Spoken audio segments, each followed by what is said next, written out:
June 4, 1942.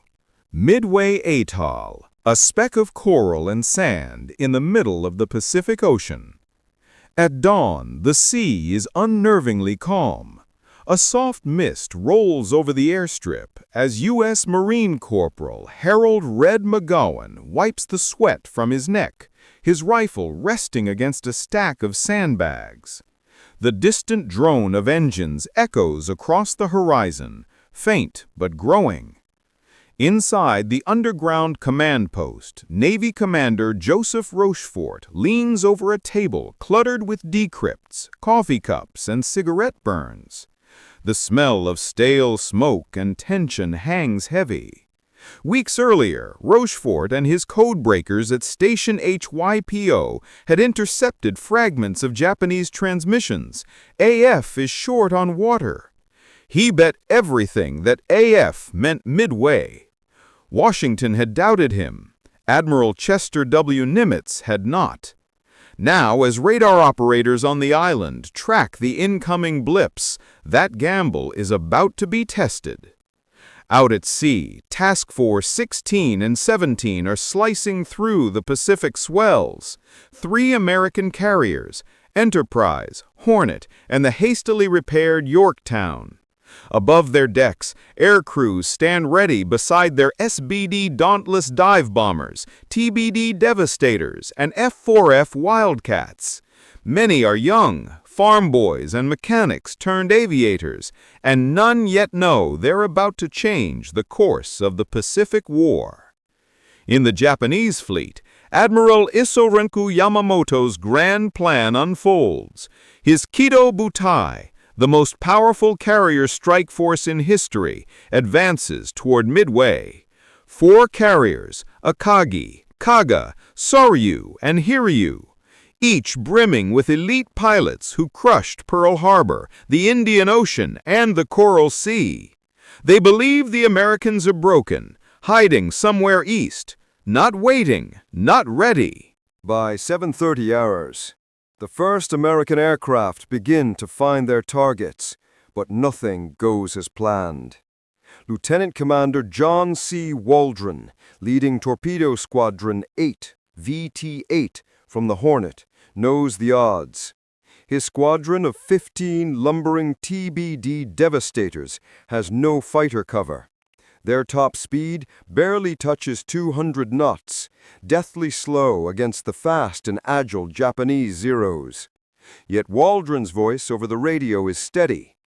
"Just follow me, boys. We'll find them or die trying." Through the clear morning sky, the torpedo planes descend toward the Japanese fleet, 4 carriers glittering below like steel islands. The sun catches the wings of the Zeros already climbing to intercept. At 0920, the air becomes a killing ground. The Devastators press in low, skimming the waves, their engines groaning under strain. The Japanese fighters tear into them mercilessly. Explosions bloom across the ocean, flames licking the water's surface. One by one, the Devastators are shredded. Waldron's plane takes a direct hit. His voice crackles once more through static. "Carry on!" before vanishing into the sea. Out of 15 aircraft, only 1 man survives, Ensign George Gay, who watches helplessly from a life raft as the battle rages on above. The attack achieves nothing. Not a single torpedo hits. But in that sacrifice, something critical happens. The Japanese carriers are forced to maneuver wildly, their decks cluttered, their defensive fighters drawn low. They're looking down, not up. High above, unseen, another wave of Americans is arriving. From Enterprise and Yorktown, the SBD Dauntless dive bombers of Scouting Squadrons 6 and 3 begin their long climb to 20,000 feet.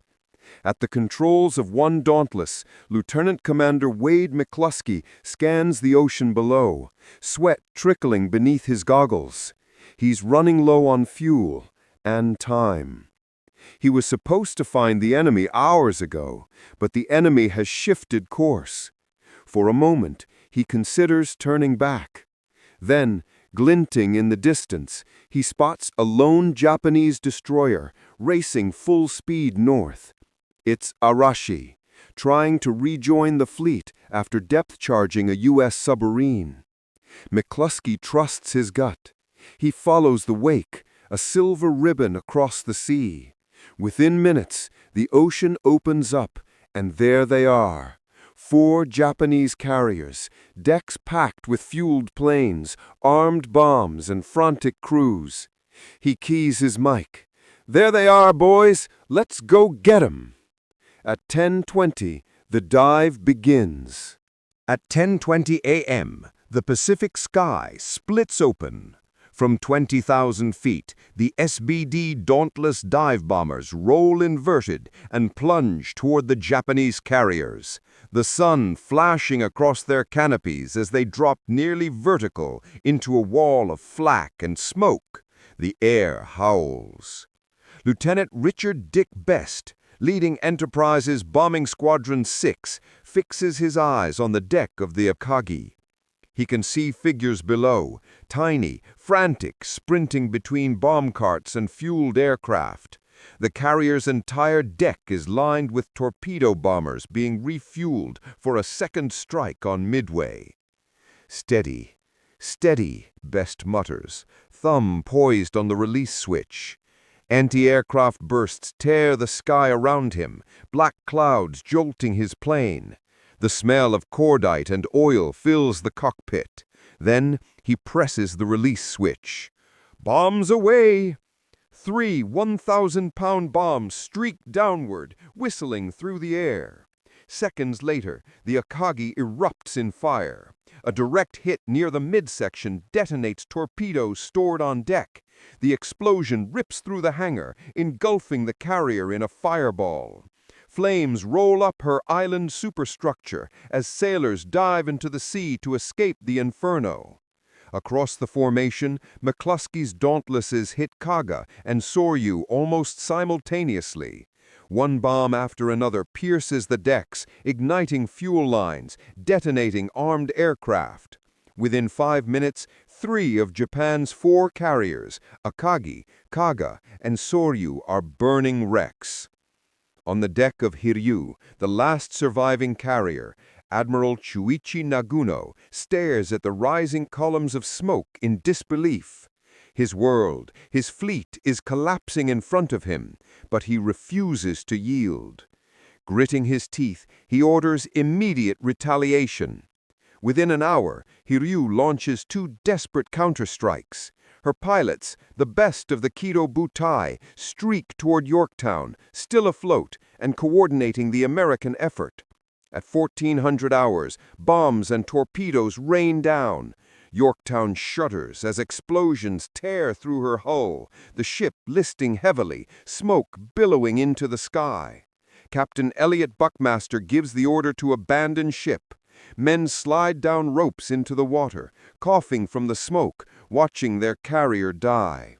For a moment, it seems the Japanese might have evened the score. But vengeance is coming. Scout planes from Enterprise spot Hiryu shortly after 1600 hours.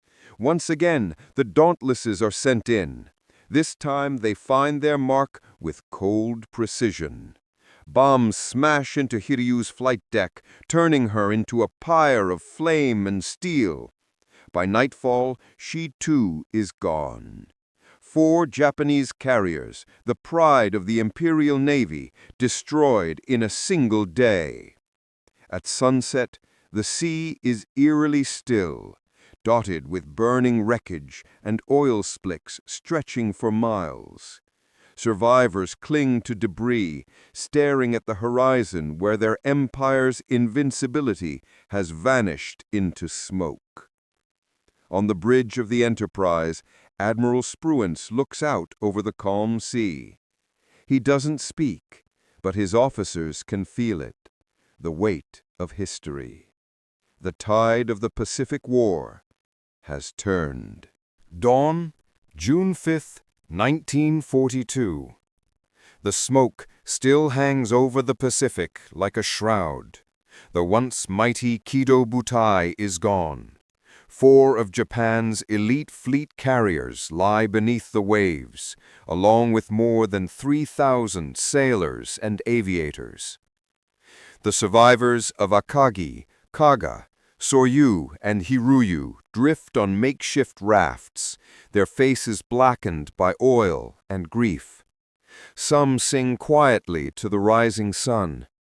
Others simply stare, empty, stunned, disbelieving that the empire's proudest sword had been snapped in a single day. Far to the east, aboard the Enterprise, word spread slowly through the mess decks and ready rooms. The men are exhausted.